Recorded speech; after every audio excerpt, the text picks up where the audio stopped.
কোনো এক গ্রামের গৃহস্থ বাড়ি। সকাল থেকে বৃষ্টির পর আকাশ পরিষ্কারই। বাড়ির সামনে সবজির বাগান। তাজা শাকসবজি দেখে জুড়িয়ে যায় প্রাণ।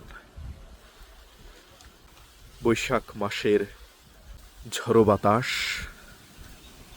বাতাস খেয়ে মিটে মনের আশ। যাই হোক, ছন্দগুলো হঠাৎ চলে আসলো, বলে ফেললাম। জামালপুর জেলার কোন একটি গ্রাম, বিস্তীর্ণ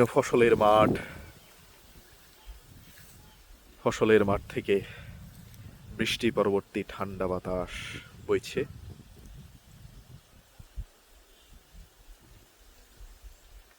বৈশাখ মাসের 4 তারিখ, 1432 বঙ্গাব্দ। আর এপ্রিল মাসের 17 তারিখ, দুপুর 12টার মতো বাজে। সকাল থেকে দীর্ঘক্ষণ বৃষ্টিপাত হয়েছে, তাই আবহাওয়া ঠান্ডা। প্রকৃতি ধুয়ে মুছে একদম সাফ হয়ে গেছে।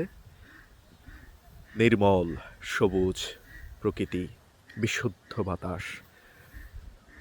বুক ভরে বাতাস নেয়ার জন্যে মাঠের মধ্যখানে আসলাম।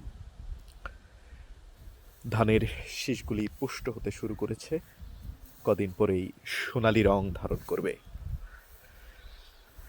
আলহামদুলিল্লাহ, সুবহানাল্লাহ।